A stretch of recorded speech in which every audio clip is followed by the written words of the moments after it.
Hello everybody, my name is Tony Soto and I'm with theQ.co, and today I'm speaking with the editor-in-chief and creative director of Chicago IRL, a new queer-based magazine out of Chicago. Creative director is Joe Varisco, editor-in-chief Topher McCulloch. How y'all doing? Feeling great. Good, thank you so much for sitting down with me and talking to me today. I just wanted to ask a little bit about you guys personally first, like your background, how y'all hooked up, like what led you to create Chicago IRL? I'm from South Dakota originally, escaped to northern Minnesota to the big city of Duluth to learn graphic design and studio art, and then realized that there's even bigger cities than Duluth, and came to Chicago, and discovered that there's all these gay people out there, and that they make really interesting work, and met Joe. That's fantastic. What about you, Joe? Tell us a little bit about you. What's your roots? Well, I'm from Chicago, the Chicago suburbs, but I like to claim just from Chicago. And most people from the suburbs do. As we do. And I've been interested in doing a lot of different creative work for a while, especially collaborative work. And I found that was one of the best ways for me to really get to know my community and the different facets of my community that existed, the different things that they were doing. And then I met Topher, and we had discussed trying to put together these different types of gallery shows, and I'd been seeing all these different events that were popping up, and eventually we kind of worked out this idea of doing a zine. So what brought on Chicago IRL? Like, what inspired you? What did you pull from? How was it created? Well, we wanted to really work with showing the various communities that existed in Chicago.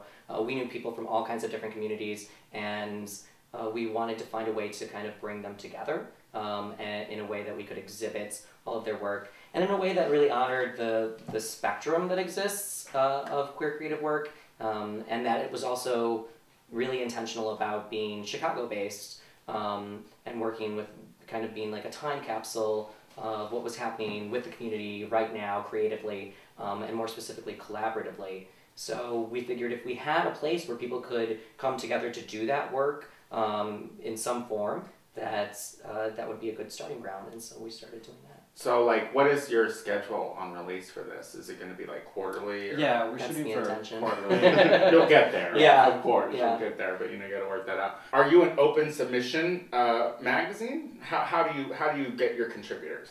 Yeah, from the very start, we wanted to emphasize that we are open submission. We don't want it to just be a publication of people we know, and that's been one of the most exciting parts of the evolution. Is as more people hear about us, more people that we've never heard of have started to contribute. So we've been really active in trying to get out into the community, go places where we wouldn't normally go just to meet new people and find new voices. Now, you're trying to get many different perspectives within the queer community. So what are some topics that you feel like the magazine is lacking that you would ask our viewers out there if they're interested to submit? Well, on the back of every issue and in every call for submissions, we've requested stories about MGDs, My Gay Dad, which is a trope we found within our friends who have, these suburban married fathers, but their behaviors are very fitting with many gay stereotypes, and they seem to be the stereotypical closeted, bearded man, and it's just a really I have a dad like that. Yeah. See, Sorry, Dad. We all know. It's funny how many people have those stories. We've been asking and asking, but still nobody's committed it to paper yet. Oh, wow. Okay, Mike. So if you're out there and you have a gay dad that might not be out, write about it. Since your launch in June, what has been the biggest challenge to overcome? With the actual construction of it, or just the actual printing it out, or what has been your biggest challenge? I mean, just getting the word out there and increasing sales, as gauche as that may sound. It's always good to bring more viewers on board, and this has been an entirely self-funded work of love so far, so We're still looking into grants, and we're probably going to do a Kickstarter for issue number 4, but up until now, it's all just come out of our own pockets. It's money. It comes down to money. Absolutely. I mean, we're totally into that because we love the work and we love being able to get it out there. But you'd love to be making a little bit of money off of it. Or breaking even. At least enough so we can continue to produce. Yeah. What has been your biggest reward with Chicago IRL so far?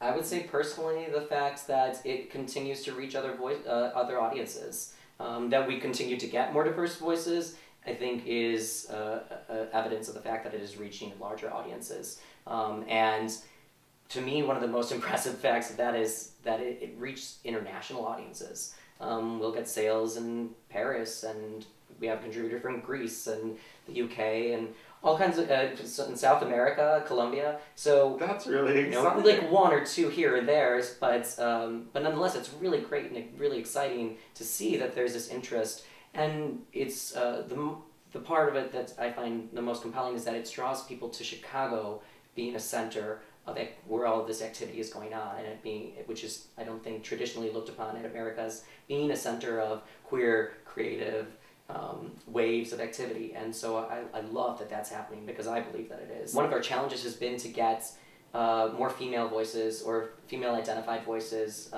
and work produced, because so many of the queer magazines that are out there, or zines that are out there, are so male centric and are so dominated by that imagery.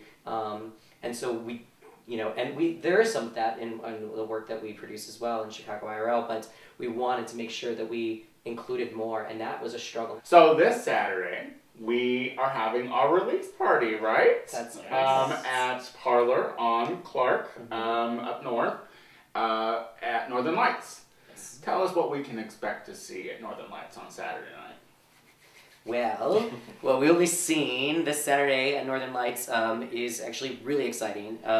We'll get an original piece that's been developed by Wes Perry, who just starred in his one-man show, Don't Act Like a Girl, at the Annoyance Theater. And then our friend Jesus, who's a cover model in this issue, will be doing a number by Nicki Minaj. We won't say which one, because he wants it to be a surprise, but you'll see some pretty impressive costumery and some shaking it out.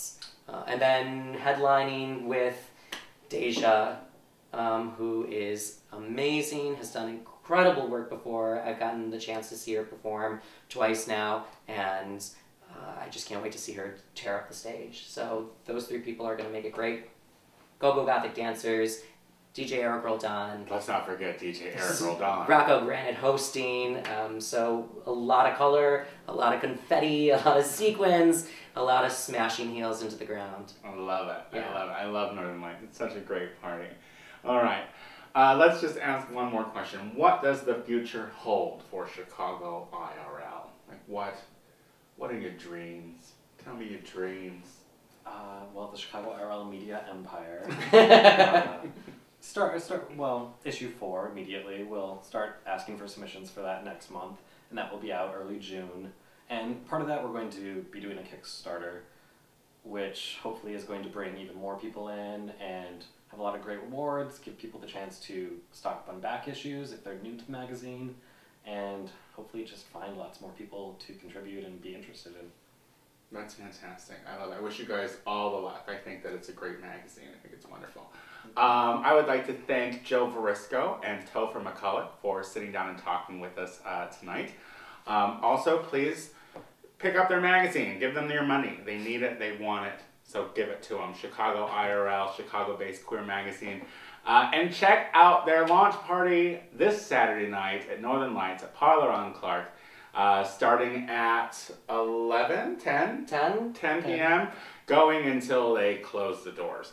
So, thank you so much. My name is Tony Soto with theQ.co. Bye.